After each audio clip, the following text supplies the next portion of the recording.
Le portrait de Dorian Gray par Oscar Wilde. Chapitre 4. Une après-midi, un mois après, Dorian Gray était allongé, en un luxueux fauteuil, dans la petite bibliothèque de la maison de Lord Henry à Mayfair. C'était, en son genre, un charmant réduit, avec ses hauts lambris de chêne olivâtre, sa frise, et son plafond crème rehaussé de moulures, et son tapis de Perse, couleur brique, aux longues franges de soie. Sur une mignonne table de bois satiné, une statuette de Clodion, à côté d'un exemplaire des 100 Nouvelles, relié pour Marguerite de Valois par Clovis Ève, et semé des pâquerettes d'or que cette reine avait choisies pour emblème. Dans de grands vases bleus de Chine, des tulipes panachées étaient rangées sur le manteau de la cheminée. La vive lumière abricot d'un jour d'été londonien entrait à flots à travers les petits losanges de plomb des fenêtres. Lord Henry n'était pas encore rentré. Il était toujours en retard, par principe. Son opinion était que la ponctualité était un vol sur le temps. Aussi, l'adolescent semblait-il maussade, feuilletant d'un doigt nonchalant une édition illustrée de Manon Lescaut, qu'il avait trouvée sur un des rayons de la bibliothèque. Le tic-tac monotone de l'horloge Louis XIV l'agaçait. Une fois ou deux, il avait voulu partir. Enfin, il perçut un bruit de pas dehors et la porte s'ouvrit. « Comme vous êtes en retard, Harry, murmura-t-il. « J'ai peur que ce ne soit point Harry, monsieur Gray, répondit une voix claire. Il leva vivement les yeux et se dressa. Je vous demande pardon, je croyais... Vous pensiez que c'était mon mari? Ce n'est que sa femme. Il faut que je me présente moi-même. Je vous connais fort bien par vos photographies. Je pense que mon mari en a au moins 17. Non, pas 17, Lady Henry. Bon, 18 alors. Et je vous ai vu avec lui à l'opéra la nuit dernière. Elle riait nerveusement, en lui parlant, et le regardait de ses yeux de myosotis. C'était une curieuse femme, dont les toilettes semblaient toujours conçues dans un accès de rage et mises dans une tempête. Elle était toujours en intrigue avec quelqu'un, et comme son amour n'était jamais payé de retour, elle avait gardé toutes ses illusions. Elle essayait d'être pittoresque, mais ne réussissait qu'à être désordonnée. Elle s'appelait Victoria, et avait la manie invétérée d'aller à l'église. C'était à Lohengrin, Lady Henry, je crois. Oui, c'était à ce cher Lohengrin. J'aime Wagner, mieux que personne. Cela est si bruyant qu'on peut causer tout le temps sans être entendu. C'est un grand avantage. Ne trouvez-vous pas, monsieur Gray? Le même rire nerveux et saccadé tomba de ses lèvres fines, et elle se mit à jouer avec un long coupe-papier d'écaille. Dorian sourit en secouant la tête. « Je crains de n'être pas de cet avis, Lady Henry. Je ne parle jamais pendant la musique, du moins pendant la bonne musique. Si l'on entend de mauvaise, c'est un devoir de la couvrir par le bruit d'une conversation. » Ah, voilà une idée d'Harry, n'est-ce pas, monsieur Gray? J'apprends toujours ses opinions par ses amis. C'est même le seul moyen que j'ai de les connaître. Mais ne croyez-vous pas que je n'aime pas la bonne musique? Je l'adore, mais elle me fait peur. Elle me rend par trop romanesque. J'ai un culte pour les pianistes simplement. J'en adorais 2 à la fois, ainsi que me le disait Harry. Je ne sais ce qu'ils étaient, peut-être des étrangers. Ils le sont tous, et même ceux qui sont nés en Angleterre le deviennent bientôt, n'est-il pas vrai? C'est très habile de leur part, et c'est un hommage rendu à l'art de le rendre cosmopolite. Mais vous n'êtes jamais venu à mes réunions, monsieur Gray. Il faudra venir. Je ne puis point offrir d'orchidées, mais je n'épargne aucune dépense pour avoir des étrangers. Ils vous font une chambrée si pittoresque. Voici Harry. Harry, je venais pour vous demander quelque chose, je ne sais plus quoi, et j'ai trouvé ici monsieur Gray. Nous avons eu une amusante conversation sur la musique. Nous avons tout à fait les mêmes idées. Non, je crois nos idées tout à fait différentes, mais il a été vraiment aimable. Je suis très heureux de l'avoir vu.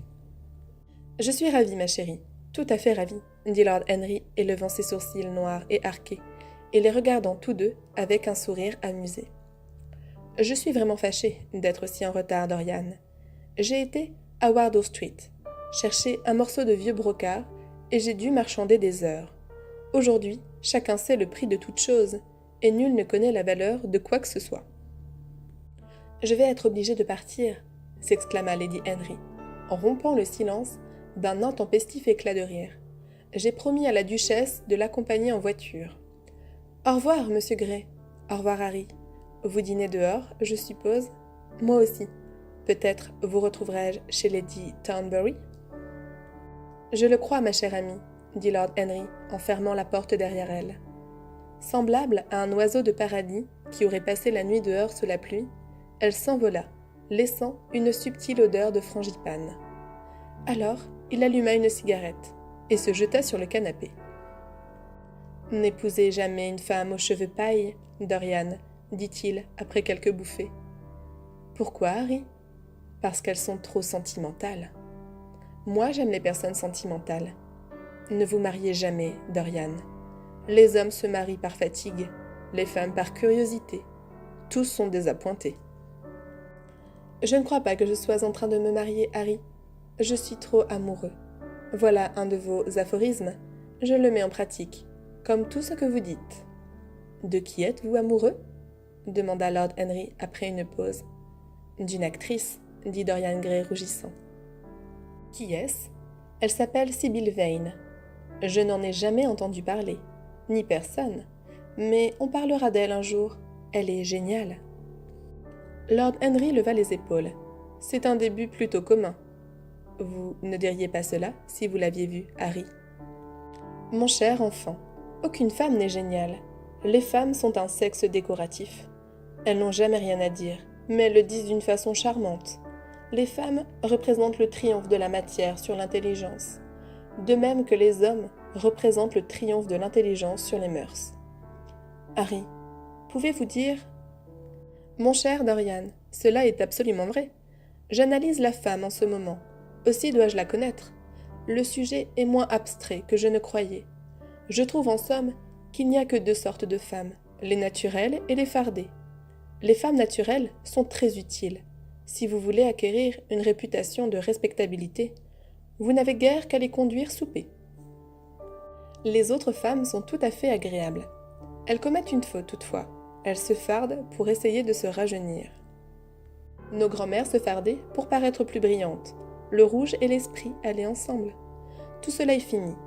Tant qu'une femme peut paraître 10 ans plus jeune que sa propre fille, elle est parfaitement satisfaite.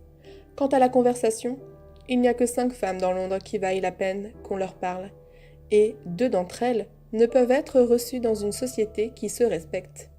À propos, parlez-moi de votre génie. Depuis quand la connaissez-vous ? Ah, Harry, vos idées me terrifient. Ne faites pas attention. Depuis quand la connaissez-vous ? Depuis 3 semaines. Et comment l'avez-vous rencontrée ? Je vous le dirai, Harry, mais il ne faut pas vous moquer de moi. Après tout, cela ne serait jamais arrivé si je ne vous avais rencontré. Vous m'aviez rempli d'un ardent désir de tout savoir de la vie. Pendant des jours après notre rencontre, quelque chose de nouveau semblait battre dans mes veines. Lorsque je flânais dans Hyde Park ou que je descendais Piccadilly, je regardais tous les passants, imaginant avec une curiosité folle quelle sorte d'existence ils pouvaient mener. Quelques-uns me fascinaient, d'autres me remplissaient de terreur. Il y avait comme un exquis poison dans l'air. J'avais la passion de ces sensations. Et bien un soir, vers 7 heures, je résolus de sortir, en quête de quelques aventures. Je sentais que notre gris et monstrueux Londres, avec ses millions d'habitants, ses sordides pêcheurs et ses péchés splendides, comme vous disiez, devait avoir pour moi quelque chose en réserve. J'imaginais 1000 choses. Le simple danger me donnait une sorte de joie. Je me rappelais tout ce que vous m'aviez dit durant cette merveilleuse soirée où nous dînâmes ensemble pour la première fois à propos de la recherche de la beauté, qui est le vrai secret de l'existence. Je ne sais trop ce que j'attendais, mais je me dirigeais vers l'est et me perdis bientôt dans un labyrinthe de ruelles noires et farouches et de squares aux gazons pelés. Vers 8h30, je passais devant un absurde petit théâtre tout flamboyant de ses rampes de gaz et de ses affiches multicolores. Un nid des Juifs, portant le plus étonnant gilet que j'ai vu de ma vie, se tenait à l'entrée fumant un ignoble cigare. Il avait des boucles graisseuses et un énorme diamant brillait sur le plastron taché de sa chemise. « Voulez-vous une loge, my lord ?» me dit-il dès qu'il m'aperçut, en ôtant son chapeau avec une servilité importante. Il y avait quelque chose en lui, Harry, qui m'amusa. C'était un vrai monstre. Vous rirez de moi, je le sais, mais en vérité, j'entrai, et je payai cette loge d'1 guinée. Aujourd'hui, je ne pourrais dire comment cela se fit. Et pourtant, si ce n'eût été, mon cher Harry, si ce n'eût été, j'aurais manqué le plus magnifique roman de toute ma vie. Je vois que vous riez, c'est mal à vous. Je ne ris pas, Dorian. Tout au moins, je ne ris pas de vous. Mais il ne faut pas dire le plus magnifique roman de toute votre vie. Il faut dire le premier roman de votre vie. Vous serez toujours aimé, et vous serez toujours amoureux. Une grande passion est le lot de ceux qui n'ont rien à faire. C'est la seule utilité des classes désœuvrées dans un pays. N'ayez crainte, des joies exquises vous attendent. Ceci n'en est que le commencement. « Me croyez-vous d'une nature si futile ?» s'écria Dorian Gray maussade. « Non, je la crois profonde. Que voulez-vous dire ? Mon cher enfant, ceux qui n'aiment qu'une fois dans leur vie sont les véritables futiles. Ce qu'ils appellent leur loyauté et leur fidélité, je l'appelle ou le sommeil de l'habitude ou leur défaut d'imagination. La fidélité est à la vie sentimentale ce que la stabilité est à la vie intellectuelle, simplement un aveu d'impuissance. La fidélité, je l'analyserai un jour. La passion de la propriété est en elle. Il y a bien des choses que nous abandonnerions si nous n'avions peur que d'autres puissent les ramasser. Mais je ne veux pas vous interrompre. Continuez votre récit. Bien. Je me trouvais donc assis dans une affreuse petite loge, face à face avec un très vulgaire rideau d'entr'acte. Je me mis à contempler la salle.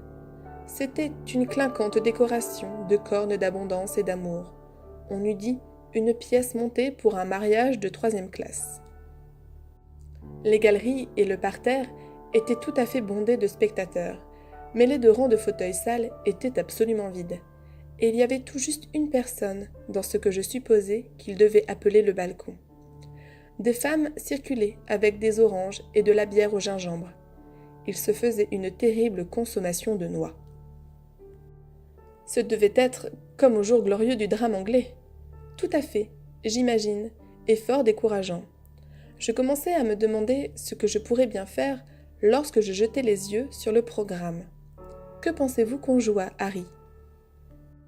Je suppose l'idiot ou le muet innocent. Nos pères aimaient assez ces sortes de pièces. Plus je vis Dorian, plus je sens vivement que ce qui était bon pour nos pères n'est pas bon pour nous. En art comme en politique, les grands-pères ont toujours tort. Ce spectacle était assez bon pour nous, Harry. C'était Roméo et Juliette. Je dois avouer que je fus un peu contrariée à l'idée de voir jouer Shakespeare dans un pareil boui-boui. Cependant, j'étais en quelque sorte intriguée. À tout hasard, je me décidai à attendre le premier acte. Il y avait un maudit orchestre, dirigé par un jeune hébreu assis devant un piano en ruine qui me donnait l'envie de m'en aller.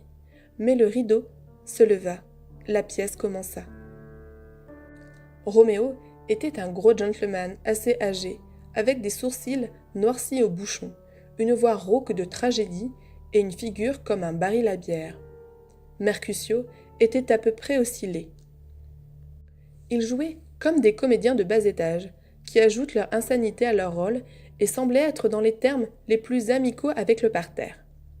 Ils étaient tous deux aussi grotesques que les décors. On eût pu se croire dans une baraque foraine. Mais Juliette, Harry, imaginez une jeune fille de 17 ans à peine, avec une figure comme une fleur, une petite tête grecque avec des nattes roulées châtain foncé, des yeux de passion aux profondeurs violettes et des lèvres comme des pétales de rose. C'était la plus adorable créature que j'ai vue de ma vie. Vous m'avez dit une fois que le pathétique vous laissait insensible, mais cette beauté, cette simple beauté eût rempli vos yeux de larmes, je vous assure. Harry, je ne pus à peine voir cette jeune fille qu'à travers la buée de larmes qui me monta aux paupières. Et sa voix, jamais je n'ai entendu une voix pareille. Elle parlait très bas tout d'abord, avec des notes profondes et mélodieuses, comme si sa parole ne devait tomber que dans une oreille. Puis ce fut un peu plus haut, et le son ressemblait à celui d'une flûte ou d'un hautbois lointain.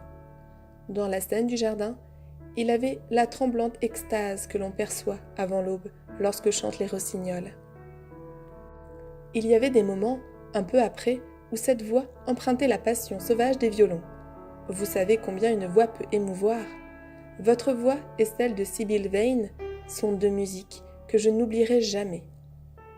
Quand je ferme les yeux, je les entends, et chacune d'elles dit une chose différente. Je ne sais laquelle suivre. Pourquoi ne l'aimerais-je pas, Harry ? Je l'aime. Elle est tout pour moi dans la vie. Tous les soirs, je vais la voir jouer. Un jour, elle est Rosalinde, et le jour suivant, Imogène. Je l'ai vue mourir dans l'horreur sombre d'un tombeau italien, aspirant le poison aux lèvres de son amant. Je l'ai suivie, errant dans la forêt d'Ardennes, déguisée en joli garçon, vêtu du pourpoint et des choses coiffées d'un mignon chaperon. Elle était folle et se trouvait en face d'un roi, coupable, à qui elle donnait à porter de la rue et faisait prendre des herbes amères. Elle était innocente, et les mains noires de la jalousie étreignaient sa gorge frêle comme un roseau. Je l'ai vue dans tous les temps et dans tous les costumes. Les femmes ordinaires ne frappent point nos imaginations. Elles sont limitées à leur époque. Aucune magie ne peut jamais les transfigurer. On connaît leur cœur comme on connaît leur chapeau. On peut toujours les pénétrer. Il n'y a de mystère dans chacune d'elles. Elles conduisent dans le parc le matin et babillent au thé de l'après-midi. Elles ont leur sourire stéréotypé et leur manière à la mode. Elles sont parfaitement limpides. Mais une actrice, combien différente est une actrice, Harry ? Pourquoi ne m'avez-vous pas dit que le seul être digne d'amour est une actrice ? Parce que j'en ai tant aimé, Dorian. Oh oui, d'affreuses actrices avec des cheveux teints et des figures peintes. Ne méprisez pas les cheveux teints et les figures peintes. Cela est à quelquefois un charme extraordinaire, dit Lord Henry. Je voudrais maintenant ne vous avoir point parlé de Sibyl Vane. Vous n'auriez pu faire autrement, Dorian. Toute votre vie désormais, vous me direz ce que vous ferez. Oui, Harry, je crois que cela est vrai. Je ne puis m'empêcher de tout vous dire. Vous avez sur moi une singulière influence. Si jamais je commettais un crime, j'accourrais vous le confesser. Vous me comprendriez.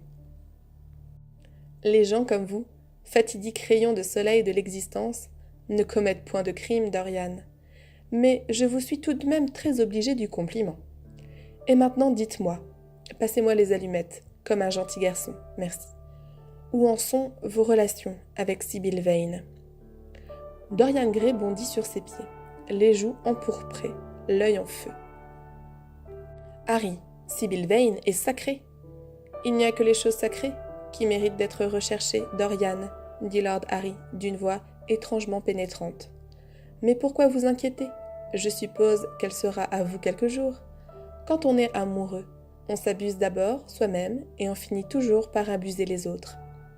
C'est ce que le monde appelle un roman. Vous la connaissez en tout cas, j'imagine. Certes, je la connais. Dès la première soirée que je fus à ce théâtre, le vilain juif vint tourner autour de ma loge à la fin du spectacle et m'offrit de me conduire derrière la toile pour me présenter à elle. Je m'emportai contre lui et lui dis que Juliette était morte depuis des siècles et que son corps reposait dans un tombeau de marbre à Vérone. Je compris à son regard de morne stupeur qu'il eut l'impression que j'avais trop bu de champagne ou autre chose. Je n'en suis pas surpris. Alors il me demanda si j'écrivais, dans quelques feuilles. Je lui répondis que je n'en lisais jamais aucune. Il en parut terriblement désappointé. Puis il me confia que toutes les critiques dramatiques étaient liguées contre lui, et qu'ils étaient tous à vendre. Je ne pus rien dire du premier point, mais pour le second, à en juger par les apparences, ils ne doivent pas coûter bien cher. Oui, mais il paraissait croire qu'ils étaient au-dessus de ses moyens, dit Dorian en riant. À ce moment, on éteignit les lumières du théâtre, et je dus me retirer. Il voulut me faire goûter des cigares qu'il recommandait fortement. Je déclinai l'offre. Le lendemain soir, naturellement, je revins. Dès qu'il me vit, il me fit une profonde révérence et m'assura que j'étais un magnifique protecteur des arts. C'était une redoutable brute, bien qu'il eût passion extraordinaire pour Shakespeare. Il me dit une fois, avec orgueil, que ces 5 banqueroutes étaient entièrement dues au barde, comme il l'appelait avec insistance. Il semblait y voir un titre de gloire. C'en était un, mon cher Dorian, un véritable. Beaucoup de gens font faillite pour avoir trop osé dans cette ère de prose. Se ruiner pour la poésie est un honneur. Mais quand avez-vous parlé pour la première fois à Miss Sibyl Vane ? Le 3e soir. Elle avait joué Rosalinde. Je ne pouvais m'y décider. Je lui avais jeté des fleurs, et elle m'avait regardé. Du moins, je me le figurais. Le vieux juif insistait. Il se montra résolu à me conduire sur le théâtre, si bien que je consentis. C'est curieux, n'est-ce pas, ce désir de ne pas faire sa connaissance ? Non, je ne le trouve pas. Mon cher Harry, pourquoi donc ? Je vous le dirai une autre fois. Pour le moment, je voudrais savoir ce qu'il advint de la petite. Sibyl ? Oh, elle était si timide, si charmante. Elle est comme une enfant. Ses yeux s'ouvraient tout grands d'étonnement lorsque je lui parlais de son talent. Elle semble tout à fait inconsciente de son pouvoir. Je crois que nous étions un peu énervés. Le vieux juif grimaçait dans le couloir du foyer, poussiéreux, pérorant sur notre compte, tandis que nous restions à nous regarder comme des enfants. Il s'obstinait à m'appeler my lord, et je fus obligée d'assurer à Sibyl que je n'étais rien de tel. Elle me dit simplement « Vous avez bien plutôt l'air d'un prince. Je veux vous appeler le prince charmant. » Ma parole, Dorian, Miss Sibyl s'est tournée un compliment. Vous ne la comprenez pas, Harry. Elle me considère comme un héros de théâtre. Elle ne sait rien de la vie. Elle vit avec sa mère, une vieille femme flétrie, qui jouait le premier soir Lady Capulet, dans une sorte de peignoir rouge et magenta, et semblait avoir connu des jours meilleurs. Je connais cet air-là. Il me décourage, murmura Lord Harry, en examinant ses bagues. Le juif voulait me raconter son histoire, mais je lui dis qu'elle ne m'intéressait pas. Vous avez eu raison. Il y a quelque chose d'infiniment mesquin dans les tragédies des autres. Sibyl est le seul être qui m'intéresse. Que m'importe d'où elle vient, de sa petite tête à son pied mignon, elle est divine, absolument. Chaque soir de ma vie, je vais la voir jouer, et chaque soir, elle est plus merveilleuse. Voilà pourquoi, sans doute, vous ne dînez plus jamais avec moi. Je pensais bien que vous aviez quelques romans en train. Je ne me trompais pas, mais ça m'est pas tout à fait ce que j'attendais. Mon cher Harry, nous déjeunons ou nous soupons tous les jours ensemble. Et j'ai été à l'opéra avec vous plusieurs fois, dit Dorian, ouvrant ses yeux bleus étonnés. Vous venez toujours si horriblement tard. Mais je ne puis m'empêcher d'aller voir jouer Sibyl, s'écria-t-il. Même pour un seul acte, j'ai faim de sa présence, et quand je songe à l'âme merveilleuse qui se cache dans ce petit corps ivoire, je suis rempli d'angoisse. Vous pouvez dîner avec moi ce soir, Dorian, n'est-ce pas ? Il secoua la tête. Ce soir, elle est Imogène, répondit-il, et demain, elle sera Juliette. Quand est-elle Sibyl Vane ? Jamais. Je vous en félicite. Comme vous êtes méchant. Elle est toutes les grandes héroïnes du monde en une seule personne. Elle est plus qu'une individualité. Vous riez, je vous ai dit qu'elle avait du génie. Je l'aime. Il faut que je me fasse aimer d'elle. Vous qui connaissez tous les secrets de la vie, dites-moi comment faire pour que Sibyl Vane m'aime. Je veux rendre Roméo jaloux. Je veux que tous les amants de jadis nous entendent rire et en deviennent tristes. Je veux qu'un souffle de notre passion ranime leurs cendres, le réveille dans leur peine. Mon Dieu, Harry, comme je l'adore !» Il allait et venait dans la pièce, en marchant.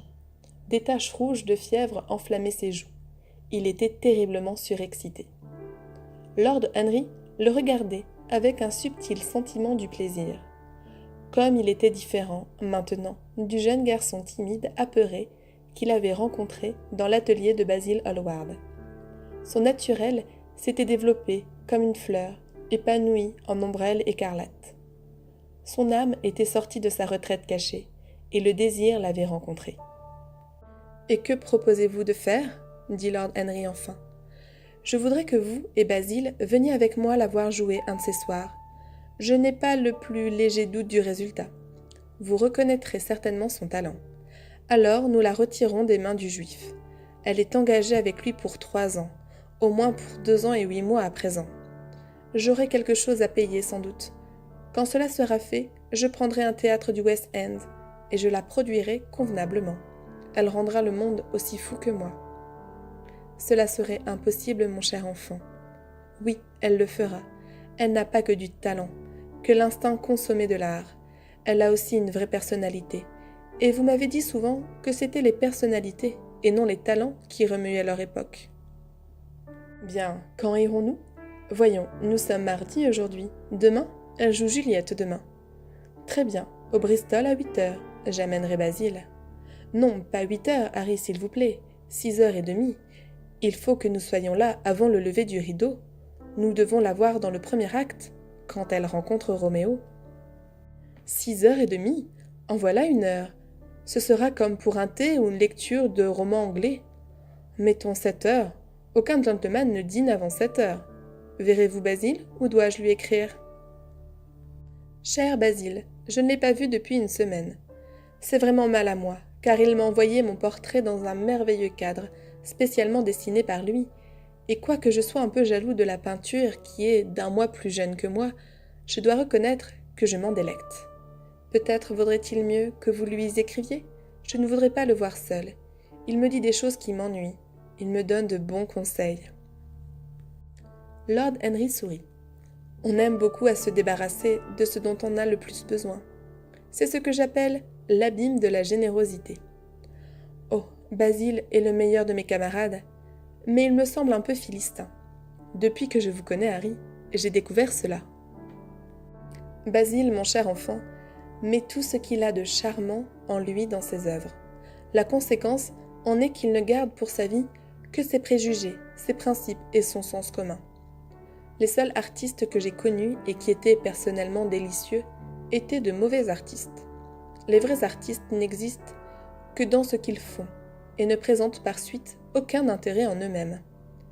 Un grand poète, un vrai grand poète, est le plus prosaïque des êtres. Mais les poètes inférieurs sont les plus charmants des hommes. Plus ils riment mal, plus ils sont pittoresques. Le simple fait d'avoir publié un livre de sonnets de second ordre rend un homme parfaitement irrésistible. Il vit le poème qu'il ne peut écrire. Les autres écrivent le poème qu'ils n'osent réaliser. Je crois que c'est vraiment ainsi, Harry, dit Dorian Gray, parfumant son mouchoir à un gros flacon au bouchon d'or qui se trouvait sur la table. Cela doit être puisque vous le dites. Et maintenant je m'en vais. Imogène m'attend. N'oubliez pas pour demain. Au revoir. Dès qu'il fut parti, les lourdes paupières de Lord Henry se baissèrent, et il se mit à réfléchir. Certes, peut-être l'avait jamais intéressé au même point que Dorian Gray, et même la passion de l'adolescent pour quelqu'un d'autre lui causait une affre légère d'ennui ou de jalousie. Il en était content. Il se devenait à lui-même, ainsi, un plus intéressant sujet d'étude. Il avait toujours été dominé par le goût des sciences, mais les sujets ordinaires des sciences naturelles lui avaient paru vulgaires et sans intérêt. De sorte qu'il avait commencé à s'analyser lui-même, et finissait par analyser les autres. La vie humaine, voilà ce qui paraissait la seule chose digne d'investigation. Nulle autre chose par comparaison n'avait la moindre valeur. C'était vrai que quiconque regardait la vie et son étrange creuset de douleur et de joie ne pouvait supporter sur sa face le masque de verre du chimiste, ni empêcher les vapeurs sulfureuses de troubler son cerveau et d'embuer son imagination de monstrueuses fantaisies et de rêves difformes. Il y avait des poisons si subtils que pour connaître leurs propriétés, il fallait les éprouver soi-même. Il y avait des maladies si étranges qu'il fallait les avoir supportées pour en arriver à comprendre leur nature. Et alors, quelle récompense, combien merveilleux devenait le monde entier. Notez l'âpre et étrange logique des passions, la vie d'émotions et de couleurs de l'intelligence. Observez où elles se rencontrent et où elles se séparent, comment elles vinrent à l'unisson et comment à discorde. Il y avait à cela une véritable jouissance. Qu'en importait le prix, on ne pouvait jamais trop payer de telles sensations. Il avait conscience, et cette pensée faisait étinceler de plaisir ses yeux d'agate brune, que c'était à cause de certains mots de lui, des mots musicaux, dits sur un ton musical, que l'âme de Dorian Gray s'était tournée vers cette blanche jeune fille et était tombée en adoration devant elle. L'adolescent était en quelque sorte sa propre création. Il l'avait fait s'ouvrir prématurément à la vie. Cela était bien quelque chose. Les gens ordinaires attendent que la vie leur découvre elle-même ses secrets. Mais au petit nombre, à l'élite, ces mystères étaient révélés avant que le voile n'en fût arraché. Quelquefois, c'était un effet de l'art, et particulièrement de la littérature, qui s'adresse directement aux passions et à l'intelligence. Mais de temps en temps, une personnalité complexe prenait la place de l'art, devenait vraiment, ainsi en son genre, une véritable œuvre d'art, la vie ayant ses chefs-d'œuvre, tout comme la poésie, la sculpture ou la peinture. Oui, l'adolescent était précoce. Il moissonnait au printemps. La poussée de la passion et de la jeunesse était en lui. Mais il devenait peu à peu conscient de lui-même. C'était une joie de l'observer. Avec sa belle figure et sa belle âme, il devait faire rêver. Pourquoi s'inquiéter de la façon dont cela finirait, ou si cela, même, devait avoir une fin? Il était comme une de ces gracieuses figures d'un spectacle, dont les joies nous sont étrangères, mais dont les chagrins nous éveillent au sentiment de la beauté, et dont les blessures sont comme des roses rouges. L'âme et le corps et l'âme, quel mystère! Il y a de l'animalité dans l'âme, et le corps a ses moments de spiritualité. Les sens peuvent s'affiner et l'intelligence se dégrader. Qui pourrait dire où cessent les impulsions de la chair et où commencent les suggestions psychiques? Combien sont bornées les arbitraires définitions des psychologues, et quelle difficulté de décider entre les prétentions des diverses écoles. L'âme était-elle une ombre recluse dans la maison du péché? Ou bien le corps ne faisait-il réellement qu'un avec l'âme, comme le pensait Giordano Bruno? La séparation de l'esprit et de la matière était un mystère, et c'était un mystère aussi que l'union de la matière et de l'esprit. Il se demandait comment nous tentions de faire de la psychologie une science si absolue, qu'elle pût nous révéler les moindres ressorts de la vie. À la vérité, nous nous trompons constamment nous-mêmes, et nous comprenons rarement les autres. L'expérience n'a pas de valeur éthique, c'est seulement le nom que les hommes donnent à leurs erreurs. Les moralistes l'ont regardée d'ordinaire comme une manière d'avertissement.